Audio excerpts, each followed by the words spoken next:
আজকে আমি এটাই বলবো, কোনো মতে একটা পাশ করি চাকরির পিছনে ছুটে না বেরিয়ে নিজে উদ্যোক্তা হয়ে নিজেই চাকরি দেবার যোগ্যতা অর্জন করতে হবে। এই ক্ষেত্রে আমরা যেমন স্টার্টআপ প্রোগ্রাম, এই স্টার্টআপ প্রোগ্রাম এখানেও কিন্তু আমরা বিশেষ সুবিধা দিচ্ছি, আলাদা বাজেট থাকছে। এখন বিভিন্ন ক্ষেত্র থেকে আমরা যে সুবিধাগুলি দিচ্ছি ছেলে মেয়েদেরকে, সেটা তাদেরকে গ্রহণ করতে হবে।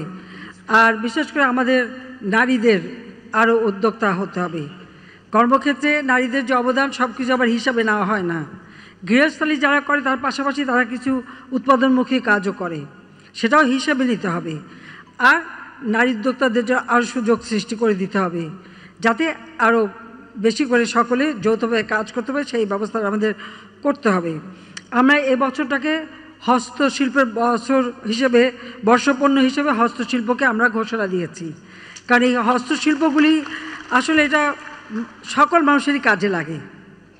এমনকি আপনার ঘরবাড়ি সাজানো থেকে শুরু করে, দোকানপাট সাজানো শুরু করে, অফিস আদালত সাজানো শুরু করে, নিজেদেরও ছেলে মেয়ে সকলেই প্রত্যেক কাজে লাগতে পারে। এবং এটা সবথেকে বড় কথা যে মানুষের ভিতরে যে মেধা আছে সেটা কিন্তু বিকশিত হয়। কাজে সেই জন্যই আমরা এটাকে বেশি সুযোগ দিচ্ছি। এবং আপনারা জানবেন এখন বিদেশে কিন্তু কোনো পণ্য রপ্তানি করতে গেলে যদি কিছু হস্তশিল্প হয় সেটার কিন্তু আলাদা কদর আছে, সেটা আমাদের মাথায় রাখতে হবে। কাজে আমাদের শুধু রপ্তানি বহুমুখীকরণ করতে হবে, পাশাপাশি আবার দেশের ভিতরে অভ্যন্তরীণ বাজার যাতে সৃষ্টি হয় তার জন্য দারিদ্র্য বিমোচন করে মানুষের ক্রয় ক্ষমতা বাড়ানো, সেদিকে বিশেষ দৃষ্টি রেখেই আমাদের অর্থনৈতিক নীতিমালা আমরা বাস্তবায়ন করে যাচ্ছি। আমি চাই যে এভাবেই আমরা যেন